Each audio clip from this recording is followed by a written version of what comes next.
Bom dia, nono ano. Na aula de hoje, a gente vai falar um pouco sobre educação ambiental, né, abordando a consciência a serviço da vida, presente no capítulo 6 do livro de vocês. Bom, vou ler um trecho aqui da resolução da Unesco de 1987, que dá início ao capítulo de vocês, lá na página 96, a qual define o que é educação ambiental. Então, vamos lá. A educação ambiental é um processo permanente no qual os indivíduos e a sociedade tomam consciência do seu meio ambiente e adquirem conhecimentos, habilidades, experiências, valores e a determinação que os tornam capazes de agir individual ou coletivamente na busca de soluções para os problemas ambientais presentes e futuros. E é justamente o que a gente vai fazer agora. Entender como é tratada a educação ambiental no nosso país, quais são as consequências para o nosso planeta como um todo. Então vamos lá. O mundo ele está em crise. A sociedade hoje ela sente as consequências de por tanto tempo ter negligenciado o meio ambiente e a sua preservação. A gente vem falando sobre isso desde o capítulo anterior, onde a gente definiu o que são unidades de conservação e qual a importância dessas unidades de conservação, né, para o nosso meio ambiente. A gente falou sobre unidades de uso sustentável, unidades de proteção integral, que são todos mecanismos para a proteção do meio ambiente. E essa crise em que o mundo está passando, essa negligência que a gente vem tendo com o meio ambiente, já é percebida por nós. E aí a gente tenta criar estratégias, né, para enfrentar esses processos produzidos por nós mesmos. E é isso que a gente vai ver a partir de agora. Que processos, né, são esses? Hoje, a Terra abriga cerca de uma população de 7,6 bilhões de pessoas.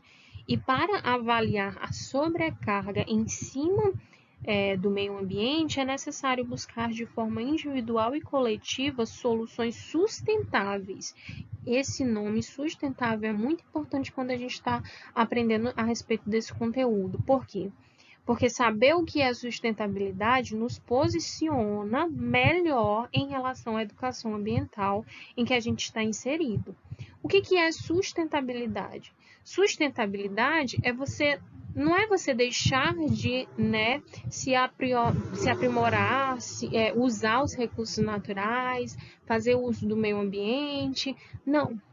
Ser sustentável é você usar esses recursos de forma a proteger esses recursos para gerações futuras. É você saber usar, mas garantindo que esses recursos sejam protegidos para que eles sejam também usados por gerações, né, futuras. Então, vamos dar continuidade. É necessário buscar de forma individual ou coletiva soluções sustentáveis de desenvolvimento, considerando a questão ambiental em que, afinal, estamos, né, todos inseridos. Alguns problemas iniciais podem ser apontados e necessitam de mudanças o quanto antes. A gente vai ver quais são eles.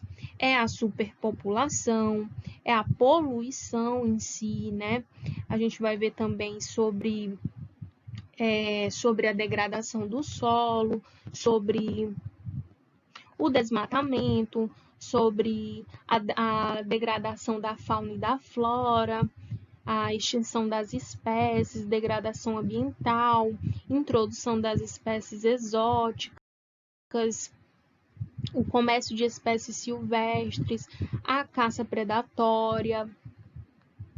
E aí vai, gente. É claro que a gente não vai ver tudo hoje, né? Porque senão a aula fica muito extensa, mas a gente vai ver tudo isso quando a gente estiver falando, enquanto a gente estiver falando de educação ambiental. O primeiro que a gente vai falar é a superpopulação, né? É difícil classificar a Terra como superpovoada, apenas pela diversidade dos recursos disponíveis ou pelo número de pessoas que habitam determinado local. Isso seria um tanto subjetivo, né, a gente dizer que ela é superpovoada, pois o que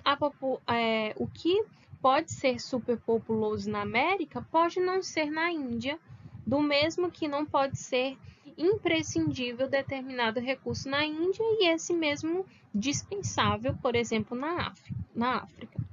Assim, visando determinar esses níveis, né, sustentáveis tanto em relação ao número de pessoas quanto ao tipo de desenvolvimento, começou-se a estudar a capacidade de sustentação, né, da Terra.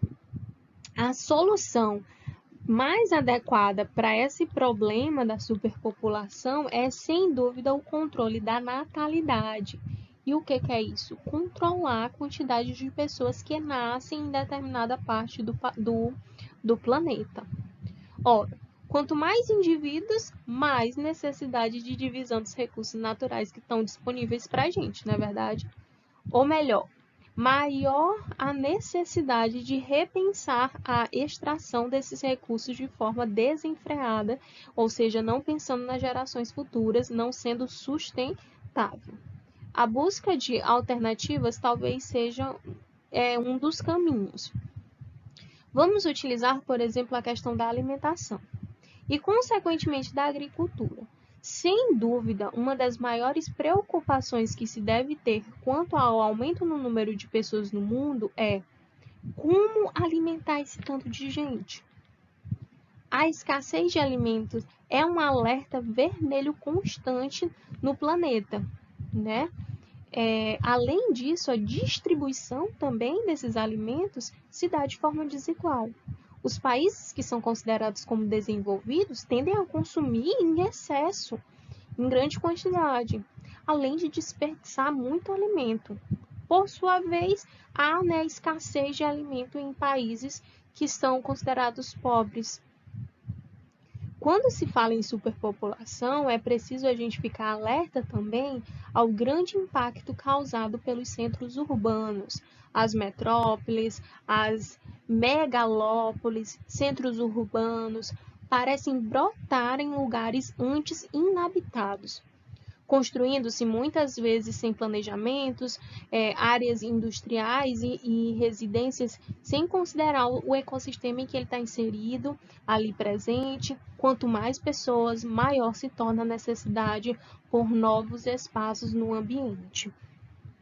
Por fim, a superpopulação ela afeta necessariamente questões de saúde.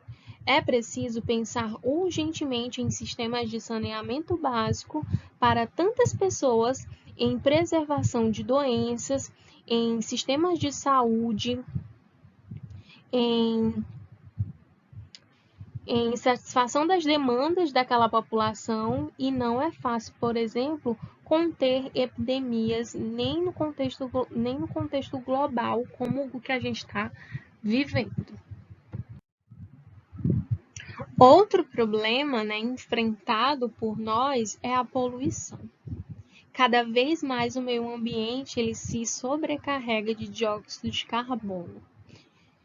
Sabe-se que a presença do CO2 na atmosfera ela foi condição fundamental para que o nosso planeta não vivesse congelado, mas seu excesso tem sido responsável por algumas alterações climáticas e problemas sérios de saúde, como o câncer, por exemplo.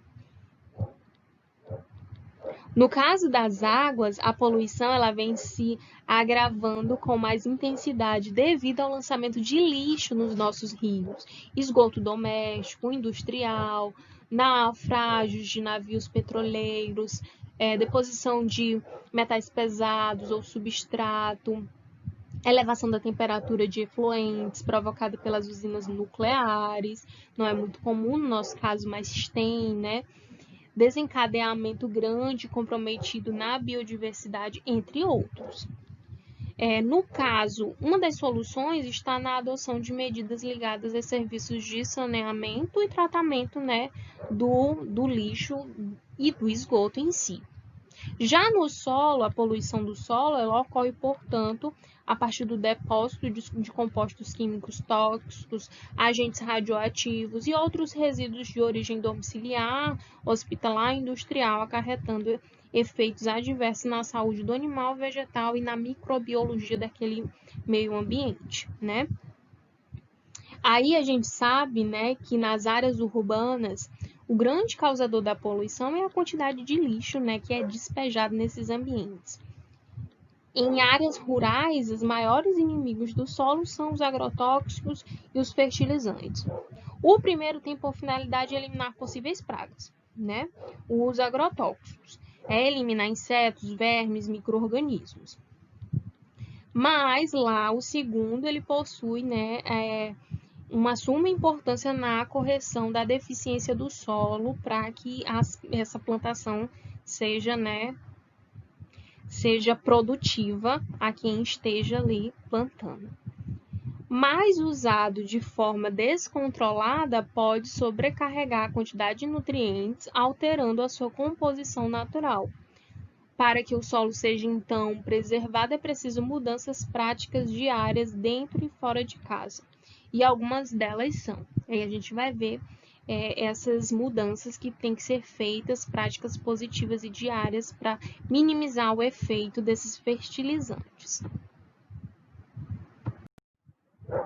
Primeiro, sempre que possível, adotar a política dos 5 R's, né, para o lixo: reduzir, reutilizar, reciclar, repensar e recusar. Depois, não descartar no lixo comum medicamentos fora da validade, seringas, ampolas. Procura uma farmácia mais próxima para destinar esse tipo de lixo, que é considerado como lixo hospitalar, né? Muito perigoso. Terceiro, dar preferência ao consumo de produtos orgânicos. Também é uma das práticas positivas ao meio ambiente. Quarta mudança que a gente pode fazer: carregar suas compras em ecobags, que são sacolas recicláveis e confeccionadas com material que não agrida, né, o meio ambiente, reduzindo assim a utilização de sacolas plásticas, que a gente sabe que vai acabar no lixo. Quinta prática: se for possível, transformar o lixo orgânico lá da sua casa, o resto da comida, né, todo o lixo orgânico, transformar num processo de compostagem, e o seu produto final pode ser utilizado como um adubo, né? Não jogar, né, no lixo como fosse lixo doméstico, porque vai acabar nos lixões e vai produzir o famoso chorume, prejudicar o solo, promovendo a poluição do solo. A sexta, né, a sexta prática: escolher produtos que apresentem menor número de embalagens ou que sejam biodegradáveis, né? Mais fácil de sofrer o processo de degradação natural do solo. E por último, na sua plantação, dar preferência ao uso de fertilizantes naturais e não aqueles fertilizantes que podem, né, acarretar em problemas de saúde para a gente. Outro problema enfrentado pela gente é a degradação do solo. Segundo a ONU, a Organização das Nações Unidas, aproximadamente 12 milhões de hectares de solo agrícola são danificados todos os anos, seja através da monocultura, né, da compactação do solo, ou do lançamento excessivo de defensivos agrícolas, da erosão ou tantos outros usos inadequados do nosso solo. Como uma alimentação saudável está diretamente ligada a um solo bem equilibrado, é possível resolver esse problema pensando em soluções passíveis a serem adotadas, como, por exemplo, a rotação de cultura, a adubação verde, o afolhamento, o plantio direto, o plantio em curva de nível. Aprendam isso, porque é muito comum cair em questões, né? E com certeza vai cair nas nossas atividades avaliativas, né? Quais são as soluções possíveis para a gente evitar, né, a degradação do solo? E são justamente essas, né? A adubação verde, a rotação de cultura, folhamento, todos são processos que não favorecem, né, a degradação do solo. Atualmente, o Brasil tem vastas áreas de terras em situação de degradação. Esse fato causa a perda de diversidade, de recursos hídricos e, consequentemente, de produtividade.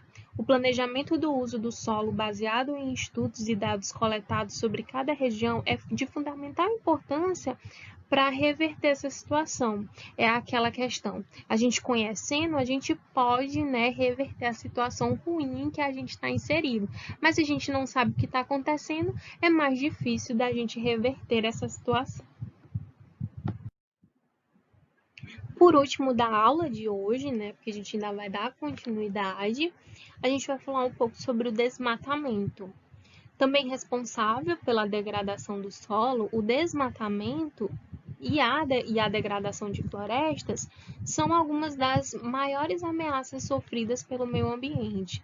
Esse problema ele surge à medida que o homem procura espaço para a criação de gado ou plantação de soja, entre outras monoculturas. No que diz respeito ao território brasileiro, o Brasil em si, esse tema ele torna-se bastante delicado. Por quê? Porque o desmatamento ele atinge uma das áreas de maior importância para a manutenção do nosso ecossistema, a Amazônia. Além disso, a gente não pode esquecer que é nela que podemos encontrar a maior parte dos nossos recursos naturais, principalmente recursos hídricos, gente. Pesquisas realizadas mostram que a nossa triste realidade, perdemos anualmente cerca de 5.000 quilômetros quadrados de florestas e se não tomarmos uma atitude, só restará meia Amazônia no final do século XXI. E o estrago não pode, né, não fica por aí. Perdemos também a biodiversidade presente naquele ambiente, desequilibramos por consequência o ciclo da água, já que aqui é uma região muito banhada por rios, né? E consequentemente geramos secas em algumas regiões do país. Além disso, abrimos mão do nosso reservatório natural de carbono, né? Algumas medidas, portanto, precisam ser postas em prática o mais rápido possível, tais como, é o que a gente vai ver agora. A primeira prática é, ao consumir o papel ou a madeira, observar se estas apresentam o selo, né, do Conselho de Manejo Florestal, que garante que a matéria-prima utilizada na sua fabricação foi originada de florestas manejadas e não do contrabando. Outra prática que a gente pode ter. Ao consumir o papel, preferir o papel reciclado ao invés daquele papel comum. Terceira prática, desestimular o consumo de carne vermelha, coma mais peixe, né? Coma mais frango. Isso já é dito por muitos estudiosos, muitos ambientalistas, né? É algo que é muito questionado pela maioria da população que adora um churrasco, principalmente nós brasileiros, né? Mas é muito questionável, porque o uso da carne vermelha, ele está diretamente relacionado com o desmatamento, porque é preciso que esses animais, né, estejam presentes numa área muito grande, percorrendo uma área muito grande do nosso meio ambiente, fora outros fatores, né, que inclusive eu vou deixar para vocês nas próximas aulas um documentário a respeito disso, que é muito importante a gente também, né, estar ciente que a nossa alimentação também interfere no meio ambiente.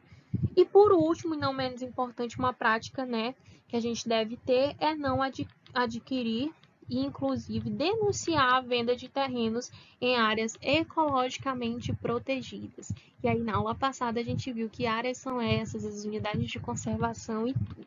Então, viu que está acontecendo alguma coisa em áreas que são protegidas, denuncie. E como atividade para casa, fica a questão presente na página 98 e a questão da página 103 para casa, tá bom? Bons estudos, até logo!